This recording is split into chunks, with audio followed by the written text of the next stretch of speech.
Hello everyone, कैसे हो आप। स्वागत है आपका एक बार फिर से माय यूट्यूब चैनल में। आज हम पढ़ेंगे एनसीईआरटी बुक क्लास 6 हिंदी बसंत का चैप्टर नंबर 16 वन के मार्ग में। जो सवैया हैं इनको तुलसीदास जी ने लिखा है।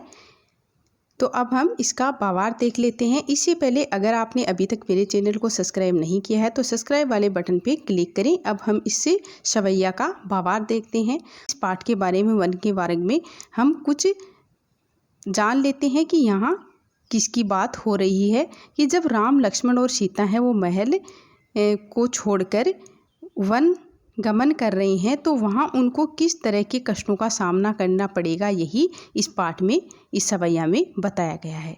तो अब हम सवैया का भावार्थ है वो देख लेते हैं। पूरते निक्षी रघुबीर बधु, धरी धीर दिए मग में डग द्वे। पूरते यानी नगर से, निक्षी यानी निकली, रघुबीर वधु यानी राम की पत्नी सीता, धरी यानी धीरज, धरी यानी रखना, मग यानी पैर, डग यानी कदम, द्वे यानी दो। यानी नगर से निकली राम की पत्नी सीता ने धीरज को धारण किए हुए अपने दोनों पैर हैं वो रास्ते में रखती है, यानी अपने कदम है वो रास्ते में रखती है। जल की भरी बालकनी, जल की पूट सुखी गए मधुराधर वे।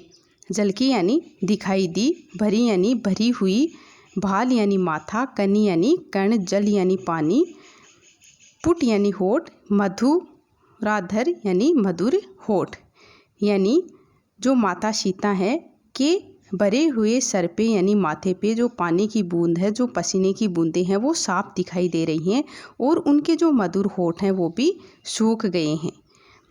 फिरी बुझती है चलनो अब, केतिक पर्ण कुटी करी हो किते है। फिरी यानी फिर, बुझती यानी पूछती है, चलनो यानी चलना, अब केतिक यानी अब कितना चलना है, पर्ण कुटी पर्ण जो पत्तों की कुटिया, करी हो कित है यानी कहाँ बनानी है। तो यहाँ माता सीता है वो श्री राम से पूछती है कि अब और कितना चलना है और जो पत्तों की जो कुटिया है वो कहाँ बनानी है। तिये की लखी आतुरता, पिए की आँखियाँ अति चारु चली जल जुए।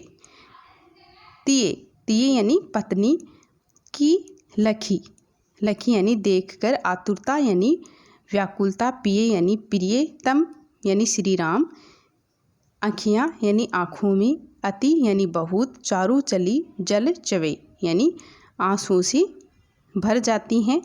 यानी यहाँ अपनी पत्नी सीता की व्याकुलता को देखकर प्रियतम श्री राम की आंखों में आंसू है वो भर आते हैं।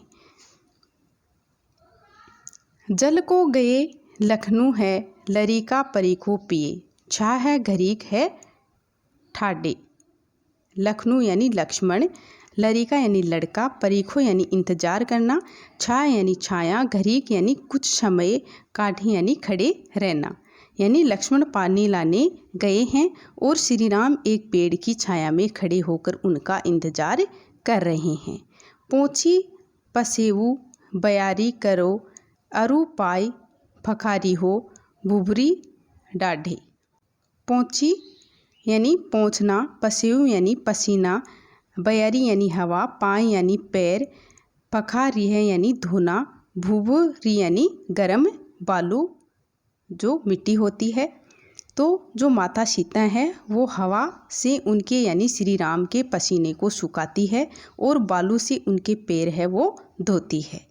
तुलसी रघुबीर प्रियाश्रम जानी के बैठी, विलंब लो कटक काढ़े। यानी श्रम यानी मेहनत करना, कटक यानी कांटा, विलंब यानी देरी से, काढ़े यानी निकाले। यानी श्री राम है वो सीता की इस मेहनत को देखकर, प्रियाश्रम यानी सीता जी की मेहनत को देखकर, उनकी व्याकुलता को देखकर कुछ देर पेड़ की छाया में बैठकर उनके पैरों से कांटे निकालने लगते हैं। जानकी नाह को नेह लख्यो, पुलको तनु बारी बिलोचन बाड़े।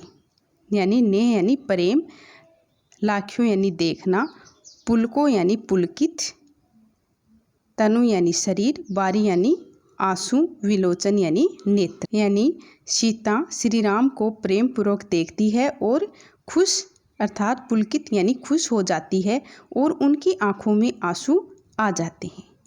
तो बच्चों, जो वन के मार्ग में जो सवैयाँ हैं इसका हमने अच्छे से अध्ययन किया है, तो आपको समझ में आ गया होगा।